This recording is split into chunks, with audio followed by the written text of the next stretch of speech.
할렐루야. 좋으신 하나님을 찬양합니다. 여러분 모두를 예수님의 이름으로 축복합니다.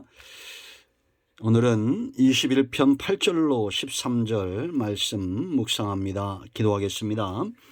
영광과 감사를 우리 하나님 앞에 올려드립니다. 온 마음으로 하나님을 사랑하며 예배합니다. 주의 보혈을 의지합니다. 우리의 모든 죄와 허물을 사하여 주시옵소서.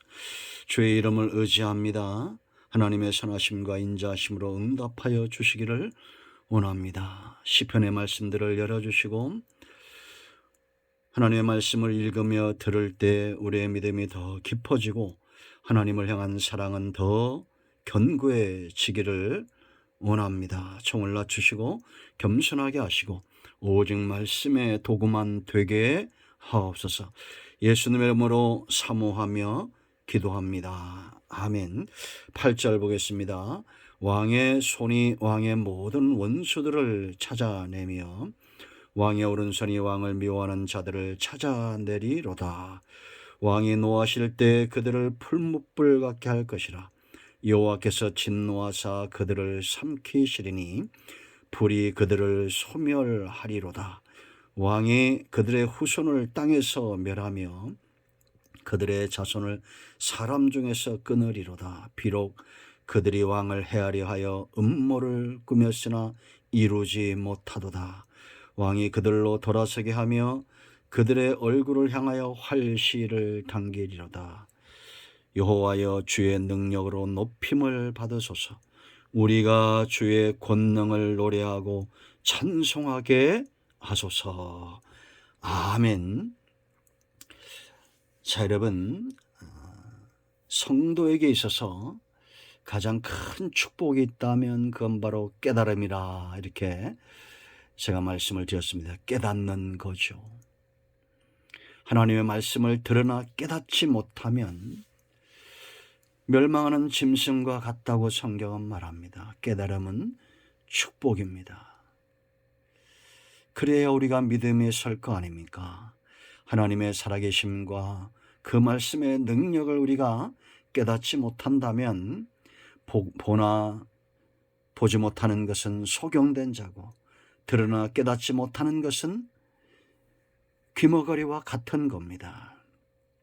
지금 다윗과 그의 백성들이 20편에서 출정시라고 그랬죠. 전쟁에 암몬과 아람의 연합 군대와 싸우러 나가기 위해서 하나님 앞에 간구하고 이제는 21편에서 승리하고 돌아온 겁니다. 개선시입니다. 이들이 이 전쟁의 큰 승리를 경험하고 깨닫는 것이 뭐라고 그랬습니까?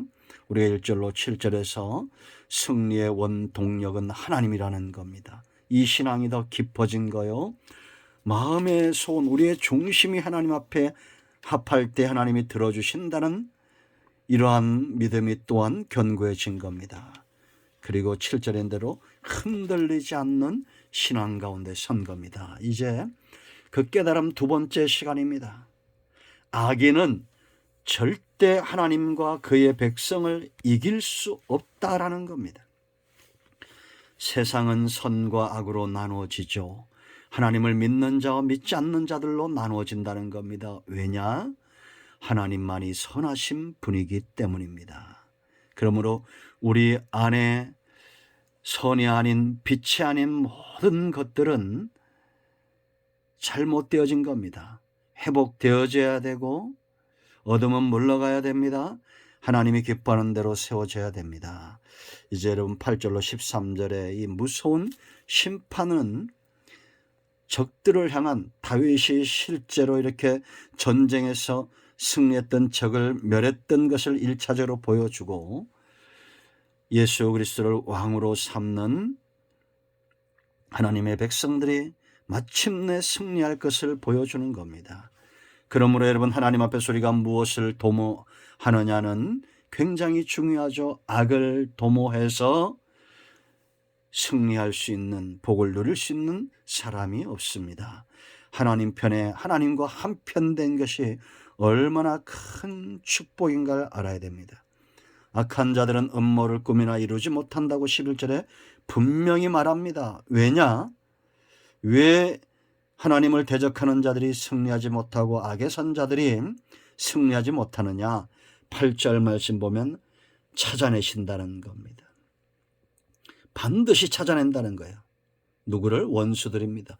왕의 손이 왕의 모든 원수들을 찾아내며 왕의 오른손이 왕을 묘하는 자들을 찾아낸다라고 말합니다.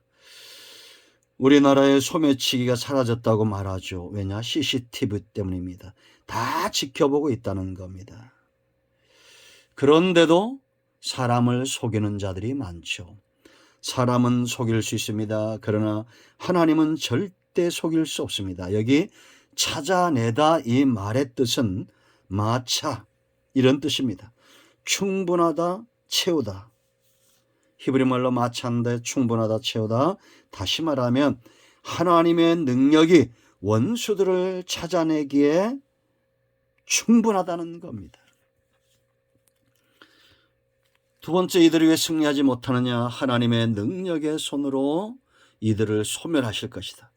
9절 말씀을 보면 하나님의 능력이 어떻게 나타납니까? 왕이 노하실 때 그들을 풀무불 같게 할 것이라.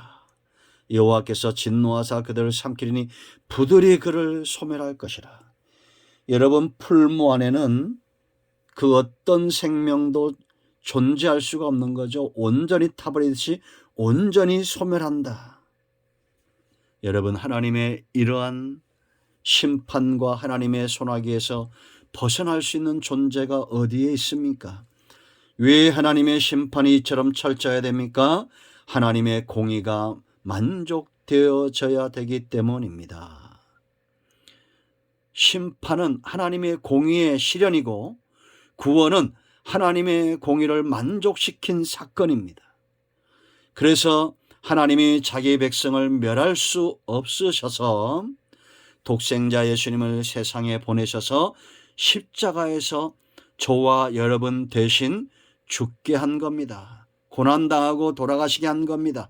그러므로 우리가 그 보혈을 의지하는 자, 예수님의 십자가의 구속의 능력을 믿음으로 의지하는 자들에게는 사망에서 생명으로 옮겨지는 놀라운 일방적 은혜를 체험하게 되는데 이것이 바로 복음입니다.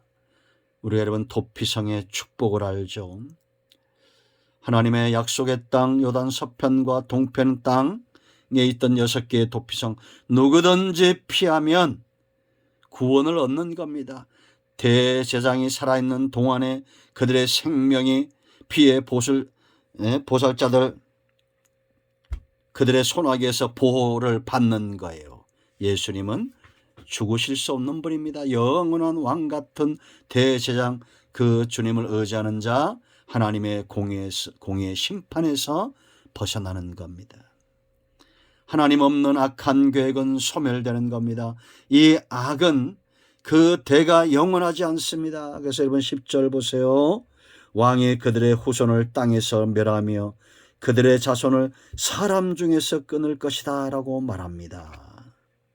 의의 대, 생명의 대, 하나님의 나라가 영원한 것이죠. 그래서 여러분 11절 보세요. 악한 계획은 이루지 못한다. 비록 그들이 왕을 해하려 하여 음모를 꾸미나 이루지 못하도다.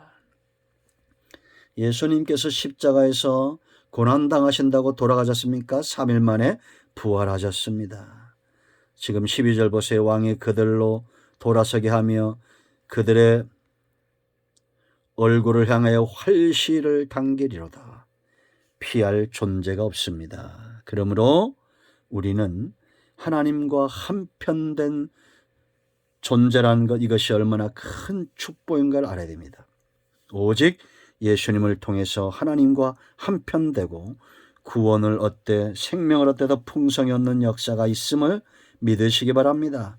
세 번째, 왜 적들이 하나님을 이길 수 없느냐? 하나님은 절대 그 영광과 백성들의 승전가를 빼앗기지 않습니다. 13절 제가 여러 번 강조했죠. 여호와여 주의 능력으로 뭐라 했습니까? 높임을 받으소서. 우리가 주의 권능을 노래하고 찬송하게 하소서. 능력이 없다, 권능이 없다, 지게 되어 있습니다. 찬송받을 수 없어요. 영광은 땅에 떨어지는 겁니다. 그러므로 세상 나라들은 힘을 얻기 위해서 서로 연합하고 군비를 강화시키죠. 그러나 전쟁은 여호와께 속한 것, 하나님의 능력을 누가 감히 대적하겠습니까? 하나님은 그 영광을 빼앗기지 않습니다. 권능을 당할 존재가 없기 때문이고 이 권능은 영원하기 때문이에요. 그리고 하나님의 영광은 백성들을 통해서 나타나야 돼요. 우리가 하나님을 노래하고 찬송해야 됩니다. 저와 여러분이 승리할 때 영광을 받으실 분이 하나님입니다. 그러므로 여러분, 문제가 온다고 주눅들거나 낙심하지 마세요. 하나님은 절대 저와 여러분을 패하게 만들지 않습니다. 하나님의 영광을 취하여야 되기 때문입니다.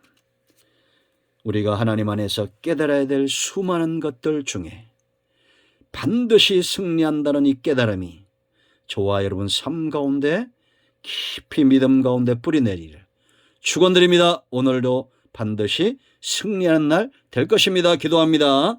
예수님의 이름을 의지하기도 합니다. 이 말씀대로 되게 하여 주시옵소서. 주님과 동행함으로 승리하는 날 되기를 원합니다. 우리 가운데 마음이 상한 자, 병든 자 치유하시고 회복시켜 주시기를 원합니다. 예수님의 이름으로 사모하며 축복하며 기도합니다. 아멘. 나사렛 예수 그리스도의 이름으로 모든 문제는 해결되며 병든 자는 치유되었습니다. 아멘.